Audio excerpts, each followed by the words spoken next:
Tonight, stories of perseverance. They just treated him terribly. He thought, I'm gonna die. Bravery. The people who participated, they were taking a significant amount of risk. And sacrifice. Ellsworth is shot point blank in the chest. As we honor local heroes for Memorial Day. Good evening, I'm JT Fetch. Thanks for joining us. As America approaches its 250th birthday, we're honoring the moments and the people who shaped New York and the Capital Region into a cornerstone of our nation's history. On this Memorial Day, we remember the men and women who gave everything in service to this country through 4 powerful accounts from our own backyard, defined by courage, honor, and duty. First tonight, the remarkable journey of a Troy airman killed during World War II and believed to be lost forever. Amazing grace, how sweet the sound. May 7th, 2026, at Saratoga National Cemetery in Schuylerville, military honors for 2nd Lieutenant Joseph Burke, killed during World War II.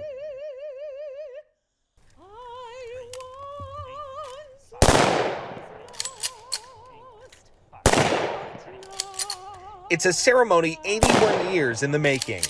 It's a journey that starts in hope, and it goes through this just unspeakable grief that gets worse and worse and worse, and ends in such unknown, finally ends in honor and remembrance.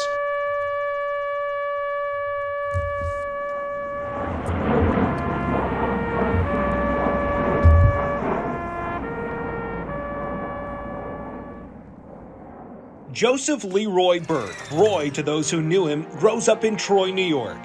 Roy is one of 3 boys, and then later there was a sister. He went to Catholic Central High School. After graduation, Roy studies at Siena College and also takes part in a federal pilot training program at Albany Airport.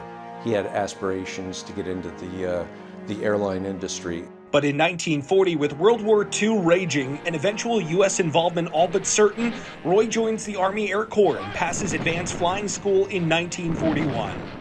Maxwell Field, one of the Army's training centers, has graduation day for 283 new pilot officers. It's a proud day for a family with a long history of service. My great-great-grandfather was in the Civil War. His father was in the War of 1812. His father was in the American Revolution. The newly commissioned 2nd Lieutenant soon joins a squadron of P-40 Warhawks in the Philippines. It's part of an American military buildup meant to deter Japanese aggression in the Pacific. It doesn't work. On December 8, 1941, just hours after bombing Pearl Harbor in Hawaii, the Japanese attack U.S. bases in the Philippines. An air raid catches Roy's squadron on the tarmac, destroying nearly all their airplanes. He fights on with an artillery unit for the next 5 months before U.S. forces are finally defeated. They blasted us, burned us out until we surrendered. The victorious Japanese take 11,000 Americans and Filipinos prisoner, Roy among them. They're sent to a POW camp on the island of Luzon, where conditions are appalling. The heat, the disease, the executions, beatings, they just treated him terribly.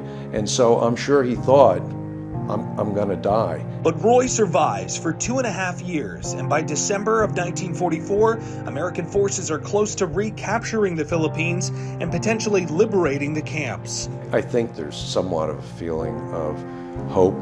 But those hopes are soon dashed when Roy and 1,600 other prisoners are marched to Manila Harbor and crammed into the hold of a small transport ship. The Japanese want to take all able-bodied prisoners and put them back to Japan for slave labor. After just 1 day at sea, the ship, not marked as a POW transport, is sunk by American planes.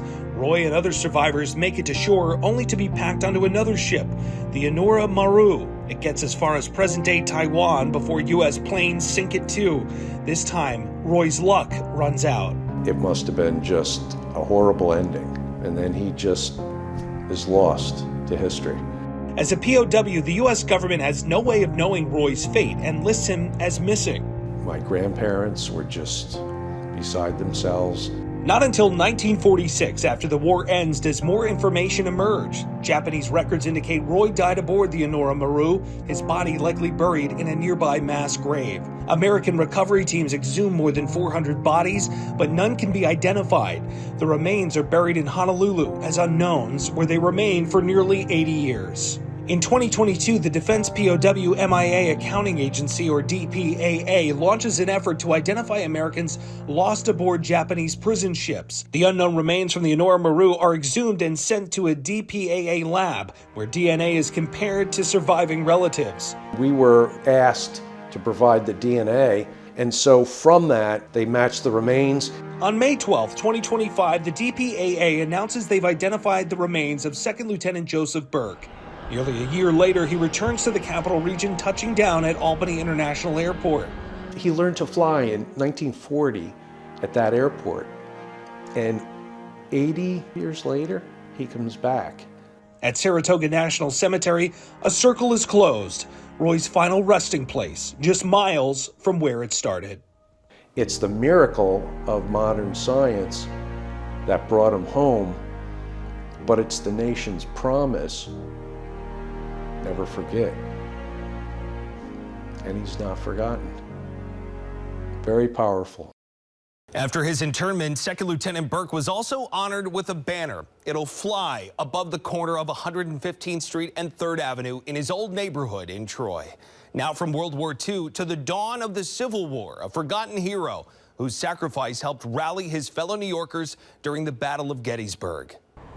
In Mechanicville, the name Ellsworth is seemingly everywhere, on signs, markers, even towering memorials. Most just drive on by, not realizing this name was once the most famous in America, synonymous with an act of bravery that saved the nation.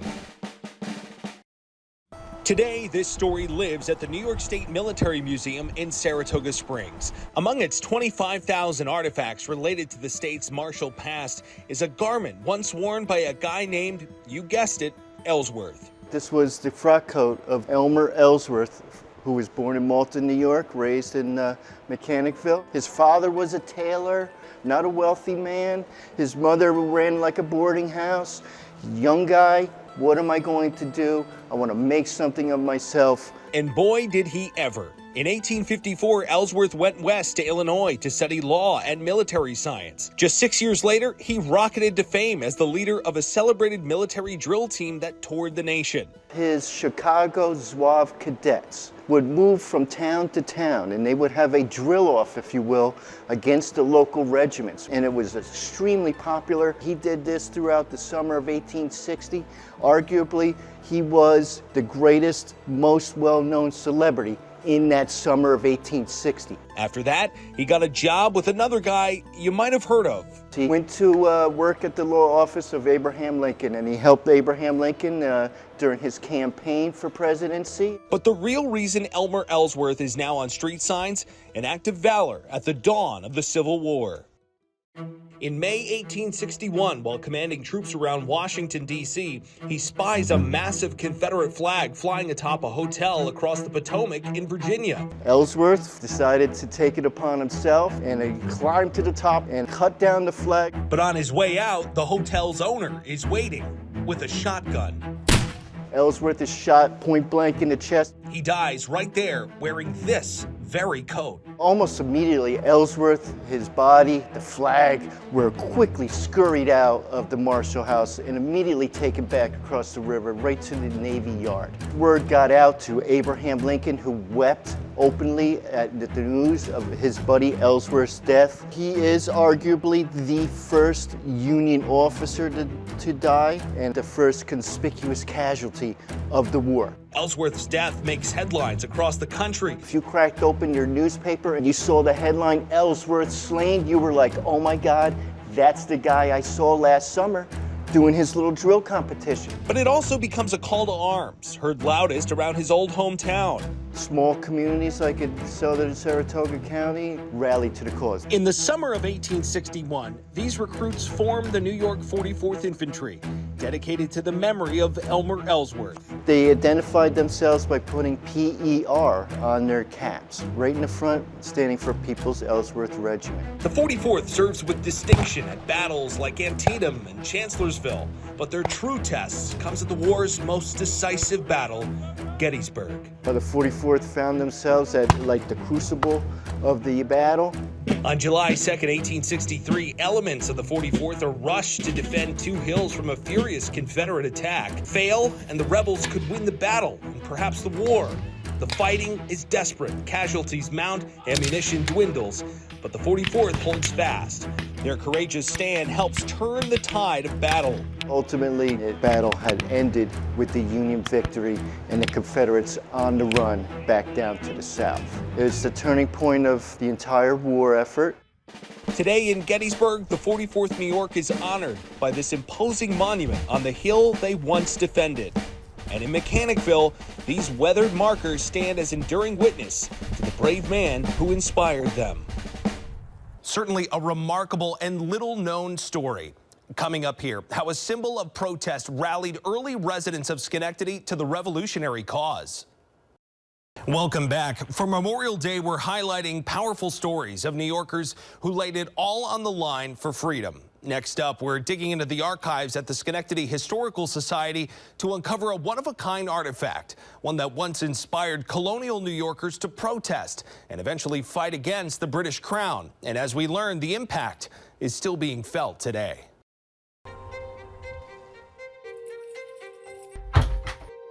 We're at the Schenectady County Historical Society. Of all the artifacts, big and small, in our collection, this right here might just be the most significant piece that we have. A simple banner, what we believe was originally blue. It's definitely faded to this brownish color after all of these years. And the only identifying feature on it is the word liberty emblazoned here.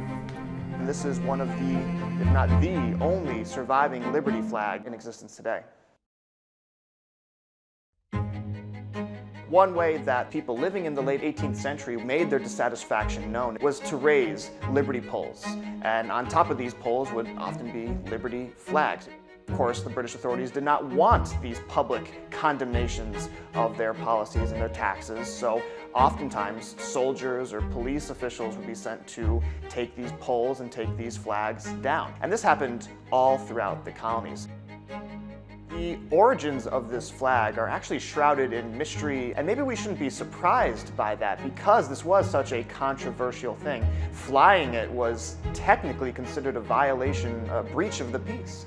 So we don't know who made this. Schenectady, at the dawn of the American Revolution, is a small little town, a population of several thousand. These people hail from a variety of different backgrounds and origins, many of them from the days of the Dutch settlement of 1661. English people were relative newcomers, so when British policies are being passed, which impact the everyday lives of Schenectady people, they can really see it as this foreign encroachment. They felt they weren't, duly represented in this country like Englanders were in England. So you had a constant tug of war between the British officials and colonial demands, which is not really being settled or resolved in any way. On January of 1774, inspired by the Boston Tea Party, which had literally just happened late the previous year, a whole crowd, an angry mob, you might say, forms in Schenectady to raise a liberty flag in the center of town and refuse repeated entreaties by the local authorities to disperse. The culmination of nearly a decade worth of infringements upon the perceived liberties of these colonies. I think the people who participated in the protest of 1774, they were taking a significant amount of risk. Should they be jailed, they might miss the next planting season. In the late 18th century, where a single crop failure and you and your family, you could starve.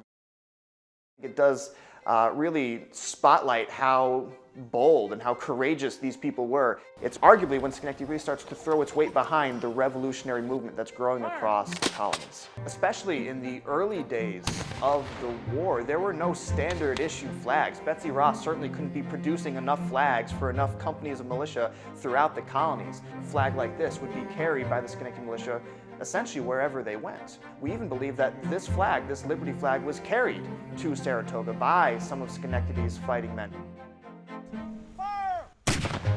After the war, the flag goes to the Sanders family. During the July 4th celebration, Judge Sanders used to loan it to Nicholas Feeder. He enjoyed American Revolutionary War relics, having been one himself. He was the oldest living American Revolutionary War veteran when he died in 1862. Only about 1% of American Revolutionary War veterans had actually had their photograph taken. So if the Liberty flag is perhaps the first formal and best documented protest in Schenectady's early history, it certainly wouldn't be the last. Every generation would have its own struggle for liberty. Every generation would have its own form of protest. But that continued theme of Americans coming together, of articulating for themselves what they think is their right and their liberty, that's been constant throughout. If you want to check out the Liberty flag for yourself, it is on display until November as part of the Threads of Liberty exhibit at the Schenectady Historical Society.